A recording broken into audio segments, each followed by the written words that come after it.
बिस्मिल्लाहिर्रहमानिर्रहीम, अस्सलाम वालेकुम। खेलों की खबरों पर तबसरा और तस्दीयों से स्कोर के एक और प्रोग्राम के साथ सैयद याया हुसैनी आपकी खिदमत में हाजिर है। 3 साल के तवील इंतज़ार के बाद बिलाखिर पाकिस्तान ने बैरून मुल्क टेस्ट क्रिकेट में फ़तह का जश्न मनाया। पोर्ट ऑफ स्पेन में वेस्ट इंडीज़ को 8 विकेट से शिकस्त देकर कौमी टीम ने न सिर्फ सीरीज़ 1-1 से बराबर की, बल्कि मुसलसल 8 गैर मुल्की टेस्ट नाकामियों का सिलसिला भी थम गया। 14 दिन सिर्फ चंद मिनटों में वेस्ट इंडीज़ की आखिरी मुज़ाहमत ख़त्म हुई। 75 रन का हदफ मिला। अगरचे हालिया बरसों में चौथी इनिंग पाकिस्तान के लिए हमेशा एक आजमाइश रही है, मगर इस बार कप्तान बाबर आजम, अब्दुल्ला शफीक और नौजवान आज़ान अवैस ने कोई गलती होने न दी। ये कामयाबी सिर्फ एक मैच जीतने की कहानी नहीं, बल्कि एक ऐसे एहतिमाद की वापसी है जिसकी पाकिस्तान को तवील अरसे से तलाश थी। बाबर आजम की दूसरी मुद्दत कप्तानी का आगाज़ फ़तह से हुआ। बॉलर्स ने ज़िम्मेदारी निभाई, बैटर्स ने मैच मुकम्मल किया और अब कौमी टीम इसी हौसले के साथ इंग्लैंड के मुश्किल दौरे की जानिब रवाना होगी। आज स्कोर में बात होगी पाकिस्तान की इस यादगार फ़तह की, सीरीज़ के अहम मौज़ूओं की, बाबर आजम की क़यादत की, नौजवान खिलाड़ियों की कारकर्दगी और इस सवाल की कि क्या ये कामयाबी वाकई पाकिस्तान की टेस्ट क्रिकेट में नए दौर का आगाज़ साबित हो सकती है। जुलाई 2023 के बाद पाकिस्तान ने बिलाखिर बैरून मुल्क टेस्ट क्रिकेट में फ़तह का जायका चख ही लिया। पोर्ट ऑफ स्पेन ट्रिनिडाड के क्वींस पार्क ओवल में खेले जाने वाले दूसरे और आखिरी टेस्ट मैच में कौमी टीम ने वेस्ट इंडीज़ को 8 विकेट से शिकस्त देकर 2 मैचों की सीरीज़ 1-1 से बराबर कर दी। चौथे रोज़ वेस्ट इंडीज़ अपनी दूसरी इनिंग में सिर्फ 117 रन पर आउट हुई। ब्रेंडन किंग बैटिंग के लिए दस्तयाब न थे, इसलिए वेस्ट इंडीज़ ने 9 विकेट पर ही इनिंग ख़त्म की, जिसके बाद पाकिस्तान को जीत के लिए सिर्फ 75 रन का हदफ मिला। अगरचे इमामुल हक और आज़ान अवैस जल्द आउट हुए, लेकिन अब्दुल्ला शफीक और कप्तान बाबर आजम ने ज़िम्मेदाराना बैटिंग करते हुए टीम को फ़तह से हमकिनार कर दिया। बाबर आजम ने जोमिल वॉरिकन को मुसलसल 2 छक्के लगाकर यादगार कामयाबी पर मोहर सद की। ये बाबर आजम के 64 टेस्ट मैचों के करियर में पहला मौका था जब बाबर आजम ने टेस्ट मैच में विनिंग शॉट खेला। इस मैच के सबसे बड़े हीरो अब्दुल्ला शफीक रहे, जो शान मसूद की इंजरी के सबब आखिरी वक्त में स्क्वाड का हिस्सा बने और पहली इनिंग में नाकाबिल शिकस्त 160 रन की शानदार इनिंग खेलकर मैच के बेहतरीन खिलाड़ी करार पाए। यह अब्दुल्ला शफीक के करियर में तीसरा मौका था जब उन्होंने मैच के बेहतरीन खिलाड़ी का अवार्ड अपने नाम किया। बॉलिंग में भी पाकिस्तान के स्पिनर्स छाए रहे। साजिद खान ने मैच में 8 विकेट हासिल की, जबकि बाएं हाथ के स्पिनर अली उस्मान ने दूसरी इनिंग में 4 और मजमूई तौर पर टेस्ट मैच में 6 शिकार किए। ये पाकिस्तान की जुलाई 2023 के बाद पहली बैरून मुल्क टेस्ट फ़तह, क्वींस पार्क ओवल में 1977 के बाद पहली कामयाबी और मुसलसल 8 गैर मुल्की नाकामियों के बाद टेस्ट क्रिकेट में एक पहली फ़तह। वेस्ट इंडीज़ में 2021 की तरह इस बार भी पाकिस्तान ने पहला टेस्ट हारने के बाद शानदार वापसी करते हुए सीरीज़ बराबर करने का कारनामा अंजाम दिया। और अब स्टूडियो में हमें ज्वाइन कर रहे हैं पाकिस्तान के साबिक टेस्ट विकेट कीपर, पाकिस्तान के साबिक टेस्ट कप्तान राशिद लतीफ़ साहब। खुशामदीद कहेंगे आपको। राशिद लतीफ़ साहब, अब ये पाकिस्तान क्रिकेट का एक अंदाज़ बनता जा रहा है। एक कामयाबी पर हम ज़मीन आसमान के कलाबे मिला देते हैं और यही टीम है, यही खिलाड़ी हैं। आज आईसीसी टेस्ट रैंकिंग में हम 7वें नंबर पर मौजूद हैं, लेकिन जो आईसीसी टेस्ट चैम्पियनशिप है उसमें हम बॉटम की टीम है।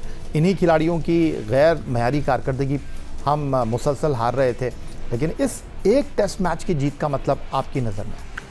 देखिए, एक ब्रेक लगना चाहिए हार का। ये एक तरह से मैं उसको इस तरह से लूँगा कि हम हारते हुए चले आ रहे थे, 12 टेस्ट में से शायद हार चुके थे, एक जीते हैं, थोड़ा सा ब्रेक लगा है कि हार का जो तसलसल था वो रुक गया है। लेकिन इसको हम ये नहीं कह सकते कि हाँ यहाँ से हमारा जीत का सफ़र शुरू हो जाएगा। हाँ, अच्छी उम्मीदें हम लगा सकते हैं, बेहतर टीम बना सकते हैं, बेहतर क़यादत दे सकते हैं। क़यादत में आप बता सकते हैं यार ये टीम अच्छी खेल सकती है, ये प्लेयर खेल सकता है। तो बहुत सारी चीज़ें कप्तान, मैनेजर, कोच ये मिल के बेहतर कर सकते हैं। थोड़ा सा साथ मिला होगा पाकिस्तान क्रिकेट बोर्ड को भी, सरफराज को स्पेशली, बाबर को भी, वो वापस आए एज ए कैप्टन, और दूसरे प्लेयर्स को भी कि यार हार के हम थक गए थे, वहाँ पे ठीक है। लेकिन जिस तरह से हम पहला टेस्ट मैच हारे थे वो शायद मेरे ख्याल से ज़्यादा बेहतर तरीके से हम खेलते तो वो जीत सकते थे। 2-0 होता तो ज़्यादा खुशी होती और एक उम्मीद थी हो जाती कि हम इंग्लैंड जो टीम लेके जा रहे हैं, जहाँ पे हम 3 टेस्ट मैचेस खेलेंगे, उसमें मज़ीद बेहतरी हम लेके आएंगे और कोशिश करेंगे टेस्ट मैच जीतें। लेकिन इस टेस्ट मैच में जहाँ पे पाकिस्तान की कारकर्दगी अच्छी रही, 1 साइडेड मैच पाकिस्तान ने नो डाउट जीता, अब्दुल्ला शफीक वापस आए, लंबी इनिंग्स खेली उन्होंने और इंडिविजुअल परफॉर्मेंस से टीम जीत सकती है, ये उन्होंने साबित किया। अच्छी पार्टनरशिप की बाबर के साथ। अजान ओवैस फ्लैशी बैट्समैन है, गुड बैट्समैन है, उनको इसी तरह से खेलना चाहिए। जो test cricket modern day cricket में हो रही है वो शायद इसी को कंटिन्यू करेंगे। इसके अलावा बैटिंग में कोई बड़ी परफॉर्मेंसेस हमें नज़र नहीं आई और जो हमें खदशात हैं फ्यूचर में वो वहीं पे बरकरार हैं। दूसरी जानिब अगर देखते हैं तो बहुत ख़राब परफॉर्मेंस वेस्ट इंडीज़ की रही। वो जो टीम खेली थी दोबारा से सेम टीम खेली, डिफरेंट पिच थी। फिर पिचेस का अगर फ़र्क देखा जाए तो एक सीमिंग फास्ट बॉलर के लिए बहुत साजगार थी, एक स्पिनर्स के लिए बहुत अच्छी थी। स्पिनर्स इनके चेज बॉलिंग कर नहीं पाते, जाहिर सी बात है। जो उनको इंजरी हुई थी अगेंस्ट श्रीलंका पिछले टेस्ट में बिल्कुल नहीं की, यहाँ पे इन्होंने स्टार्ट किया। वो बॉलिंग अगर उनके 2 स्पिनर बॉलिंग नहीं कर सकते तो उनके जीतने के चांसेस कम हो जाते हैं। फिर उनके ऑलराउंडर भी वैसे बॉलिंग नहीं कर पाते तो बॉलिंग के जो इनके पास रिसोर्सेज थी वो कम हो गए। और इस कंडीशन में बिल्कुल ही चलेगा क्योंकि एक बॉलर रह गया वेरिकैन जो कि मोस्टली एक जगह पे बॉल नहीं कर सकते। तो उन्होंने बहुत ज़्यादा चांस, नो डाउट 6 विकेट लिए, लेकिन उन्होंने बहुत ज़्यादा बॉलिंग ऐसी की जिस पे रन बने। लेकिन पाकिस्तान ने इनकी वीकनेस को देखा और वहीं पे उनको अटैक किया। शायद वेस्ट इंडीज़ भी ये सोच रहा होगा ये ऐसी पिच हमें देनी नहीं चाहिए थी पाकिस्तान को, क्योंकि पाकिस्तान कंडीशनली टीम है जो कि कंडीशन के मुताबिक अगर देखा जाए तो वो वहाँ पे जीतने की सलाहियत रखती थी। भरपूर फ़ायदा उठाया बाबर आजम की टीम ने और शायद वेस्ट इंडीज़ ने बहुत बड़ी गलती की कि पाकिस्तान को आखिरी टेस्ट में टर्निंग ट्रैक दे दिया। राशिद लतीफ़ साहब, पाकिस्तान क्रिकेट की इस फतह के ऊपर गुफ्तगू हो रही है। बिल्कुल कामयाबी पर सराहना चाहिए, नाकामी पर सवाल होना चाहिए, लेकिन यहाँ सवाल होता है पाकिस्तान टीम की जीत का और लोग डिस्कस करने लगते हैं chairman cricket board Syed Mohsin Raza Naqvi साहब को। आप पाकिस्तान क्रिकेट पर बड़ी गहरी निगाह रखते हैं। जो इस वक्त मामला और सूरत हाल है, एक बहस पाकिस्तान क्रिकेट में ये भी चल रही है, देखा बाबर आजम को कप्तान बनाया और बाबर आजम ने आपको मैच जिता दिया। तो बाबर आजम खेले भी हैं इस दौरान, 3 साल के अरसे में पाकिस्तान की टीम जो है वो मुसलसल हार रही थी, बाबर आजम खुद परफॉर्म नहीं कर पा रहे थे।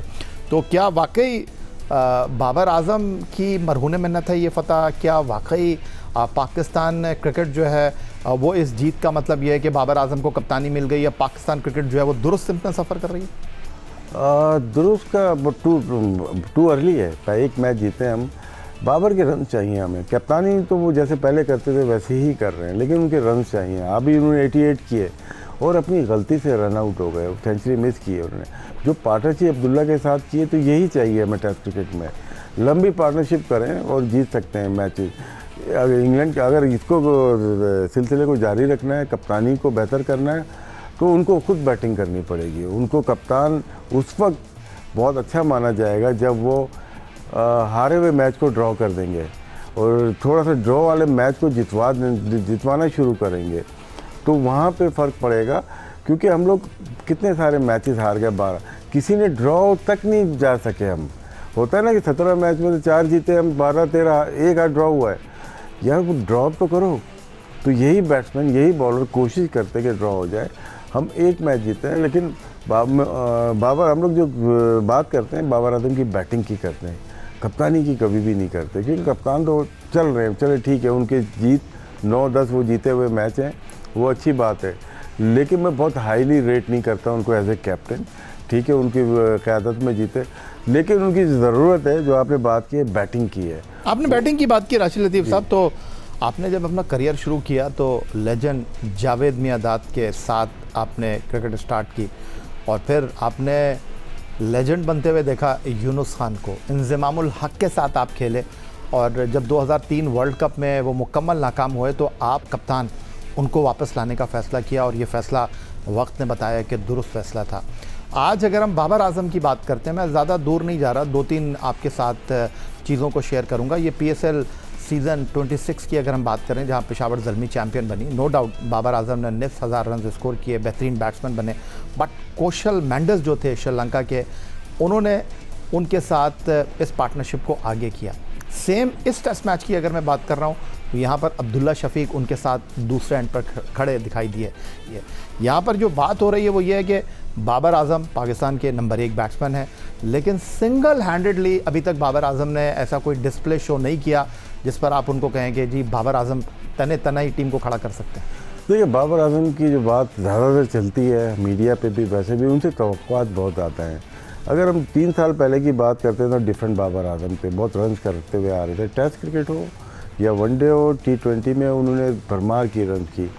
हमें आदत सी हो गई है कि उनकी परफॉर्मेंस के सेंचुरी चाहिए उनकी टेस्ट मैचेस में।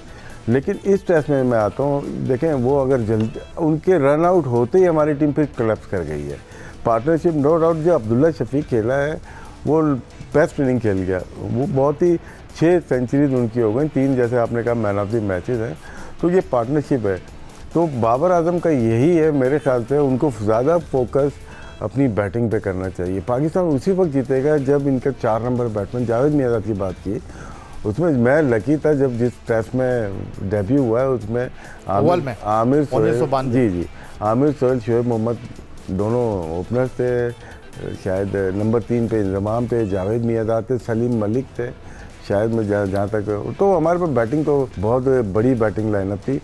और यहाँ पे जो बात कर रहे हैं, बाबर आजम एक प्लेयर ऐसे हैं जो कि मिल के नीचे के 3 बैट्समैन के साथ मिल के अच्छा स्कोर टोटल कर सकते हैं। क्योंकि इन फॉर्म बैट्समैन अगर देखते हैं, शान मसूद को भी मैं इन फॉर्म बैट्समैन ही बोलूँगा, अब्दुल्ला शफीक हैं और अदान अवैस, ये 4 रन कर रहे हैं। बाकी नीचे 4 या 3 जो बैट्समैन हैं, चाहे वो सलमान अली आगा हो, रिजवान हो या सऊद शकील हो, अवैस ज़फ़र हो जाएं, तो रन नहीं आ रहे। अवैस ज़फ़र खैर अभी पहली इनिंग थी, जाने दें उनको, लेकिन यहाँ से रन नहीं आ रहे। सेंटर ऑफ जो बैटिंग करेंगे 4 नंबर पे वो बाबर आजम ही है, वो गेम को आगे तक लेके जाएंगे। कप्तानी पे इतना उनको प्रेशर या लेना नहीं चाहिए, वो रन करेंगे, पार्टनरशिप करेंगे तो पाकिस्तान की बैटिंग बेहतर परफॉर्म कर सकेगी। पाकिस्तान के साबिक test captain wicket keeper Rashid Latif studio में हमारे साथ मौजूद। बात कर रहे हैं दौरा वेस्ट इंडीज़ में टीम पाकिस्तान की टेस्ट सीरीज़ में 1-1 से बराबरी और आने वाली इंग्लैंड के खिलाफ टेस्ट सीरीज़ पर मज़ीद गुफ्तगू एक ब्रेक के बाद।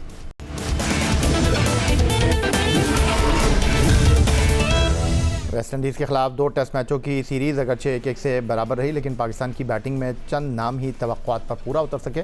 सबसे नुमाया कारकर्दगी कप्तान बाबर आजम और अब्दुल्ला शफीक ने दिखाई, जिन्होंने सीरीज़ में कौमी बैटिंग की जिम्मेदारी अपने कंधों पर उठाए रखी। बाबर आजम 4 इनिंग में 193 रन के साथ पाकिस्तान के सबसे कामयाब बैटर रहे, 1 निफ सेंचुरी स्कोर की और बेहतरीन इनिंग 88 रन। उनके बाद अब्दुल्ला शफीक सिर्फ 1 टेस्ट खेलने के बावजूद 2 इनिंग में 184 रन बनाकर दूसरे नंबर पर है। उन्होंने 107 शिकस्त रन की इनिंग खेली। पाकिस्तान के तीसरे कामयाब बैटर शान मसूद, जिन्होंने 1 मैच की 2 इनिंग में 112 रन बनाए, औसत 56.00, 1 सेंचुरी के साथ बेहतरीन inning 109 run. Imamul Haq 2 test की 4 इनिंग में सिर्फ 1 निफ सेंचुरी स्कोर कर सके, वो 22.25 की औसत से 89 रन बना सके। पहले टेस्ट की में 63 रन बनाने के बाद वो बकिया 3 इनिंग में नाकाम रहे। आज़ान अवैस ने 2 टेस्ट की 4 इनिंग में 76 रन स्कोर किए, जिसमें 1 निफ सेंचुरी शामिल रही। दूसरी जानिब पाकिस्तान के मिडल ऑर्डर से वाबस्ता बड़ी उम्मीदें पूरी ना हो सकी। नायब कप्तान सलमान अली आगा और विकेट कीपर मोहम्मद रिजवान दोनों सीरीज़ में खातिर खा किरदार अदा करने में नाकाम रहे। तजुर्बेकार होने के बावजूद दोनों बैटर्स न कोई बड़ी इनिंग खेल सके और न ही मुश्किल मौके पर टीम को संभाला दे सके, जिसके बायस पाकिस्तान का मिडल ऑर्डर एक मरतबा फिर सवालिया निशान बन गया। इंग्लैंड के अहम दौरे से कबल ये दोनों सीनियर बैटर्स अपनी फॉर्म बेहतर बनाने के दबाव में होंगे। रिजवान ने 3 इनिंग में सिर्फ 41 रन स्कोर किए और सलमान अली आगा 3 इनिंग में महज 20 रन बना सके। तो राशिद लतीफ़ साहब, इस परफॉर्मेंस के बाद अगर मैं आपसे सवाल ये करूं कि ये जो वेस्ट इंडीज़ की टीम है ये आलमी दर्जाबंदी में 8वें नंबर पर है और पहले टेस्ट मैच में टोरोबा में इनके फास्ट बॉलर ने आपको परेशान किया, लेकिन अब आप एक बिल्कुल डिफरेंट कंडीशन में जा रहे हैं। ऊंचे उछाल वाली पिचेस के ऊपर, स्पिन ट्रैक के ऊपर आप मैनेज कर सकते हैं, लेकिन इंग्लैंड की कंडीशन में जहां बॉल सीम एंड स्विंग होता है वहां पर आप इस खाके के साथ क्या मंजर कशी करना चाहेंगे? देखिए, उनकी बॉलिंग अच्छी है, ड्यूक बॉल यूज़ होती है वहाँ पे, स्विंग मतलब सीम ज़्यादा होती है और प्रॉब्लम करती है, क्रिएट करती है। वेस्ट इंडीज़ में भी ड्यूक था या कोको? ड्यूक थी वहाँ पे, क्योंकि वेस्ट इंडीज़ और 2 ममालिक में शायद ये यूज़ होती है और कभी कभार जिम्बाब्वे में भी ड्यूक यूज़ होती है। तो उसका फ़र्क होता है कि वो लेकर ऐसा होता है कि बॉल ज़्यादा मूवमेंट होती है और उसमें चांसेस होते हैं कि शुरू के ओवर में आउट होने के चांसेस होते हैं।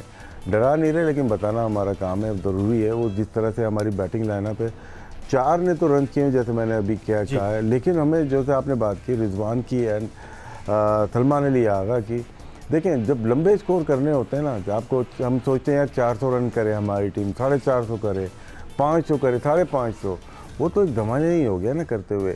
अब यहाँ पे एक 2 बड़ी पार्टनरशिप लगी हैं, 2 लंबे रन हुए हैं, फिर भी हम 387 तक करें और नीचे से 60 रन की पार्टनरशिप हुई है, जिसमें अगर हमारे 5, 6, 7 नंबर के रन भी आना शुरू हो जाएं तो हम लोग 500 रन कर सकते हैं, चाहे वो इंग्लैंड हो, कोई भी टीम हो, कहीं पे भी हो, उनके रन बहुत ज़रूरी हैं। और काफ़ी टाइम हो गया बांग्लादेश से अब तक बड़े रन नहीं आ रहे, रिजवान के और सलमान के, दोनों इम्पोर्टेंट प्लेयर हैं। नंबर देखें ना, नंबर 5 और नंबर 6, सलमान नंबर 7 पे बहुत खेलते हुए आए, उनके एवरेज देखें नंबर 7 पे बहुत अच्छा रहा है, क्योंकि 5 पे सऊद शकील खेलते रहे हैं और 6 पे रिजवान खेलते हैं, 7 पे ये होते थे। लेकिन हम उसमें भी मैचेस तो हारते आए, इनकी परफॉर्मेंस नीचे आई, हम मैच हारते आए।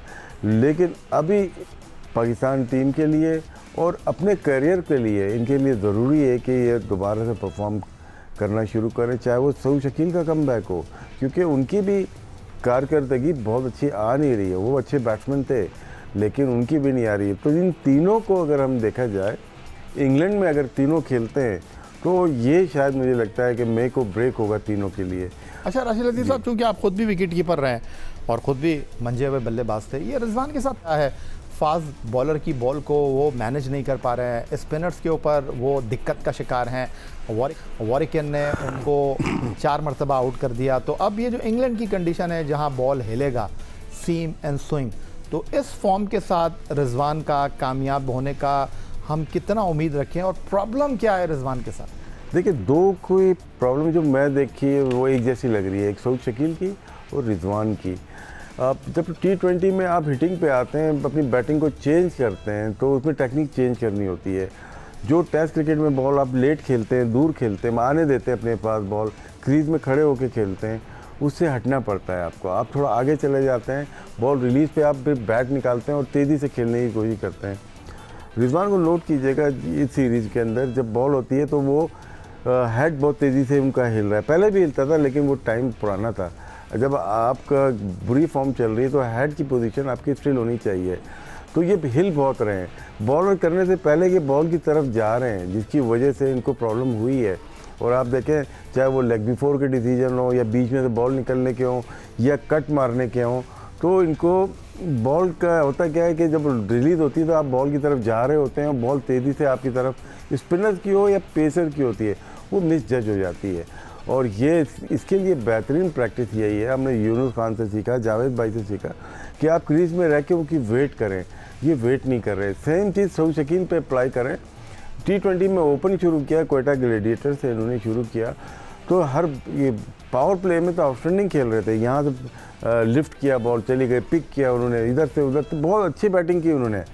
लेकिन वही हैबिट लेके वो टेस्ट क्रिकेट में आ गए।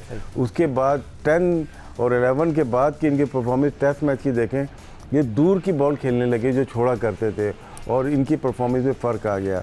तो हमारे पास जो कोचेज़ होते हैं उनको ब्रीफ करना चाहिए कि इस क्रिकेट में, वाइट बॉल में या T20 में आपकी टेक्निक ऐसी है, टेस्ट क्रिकेट में आपको इस तरह से खेलना है। पहली इनिंग्स के बाद इनको पकड़ लेना चाहिए था कि नहीं आप गलत खेल रहे हो, आप थोड़ा पीछे आ जाओ। शायद मैं ये समझता हूँ कि आगे खेल रहे हैं जिसकी वजह से प्रॉब्लम नज़र आ रही है। बहुत शुक्रिया आपका राशिद लतीफ़ साहब, पाकिस्तान के former test captain, wicket keeper, हमारे साथ वेस्ट इंडीज़ की जीत और इंग्लैंड के चैलेंजेस के हवाले से अपने तजुर्बे, मुशाहिदे की रोशनी में ख़यालात का इजहार कर रहे थे। यही आज का हमारा प्रोग्राम था। एक्स अकाउंट पर आप हमें फॉलो कर सकते हैं, ईमेल कर सकते हैं, अपनी राय से आगाह कर सकते हैं score@geo.tv पर। इस दुआ, इस उम्मीद, इस तवक्को के साथ कि पाकिस्तान में खेल और खिलाड़ी तरक्की करते रहें, हमें अपने आज के मेहमान पाकिस्तान के former test captain, wicket keeper Rashid Latif के साथ इजाज़त दीजिए। अल्लाह हाफ़िज़।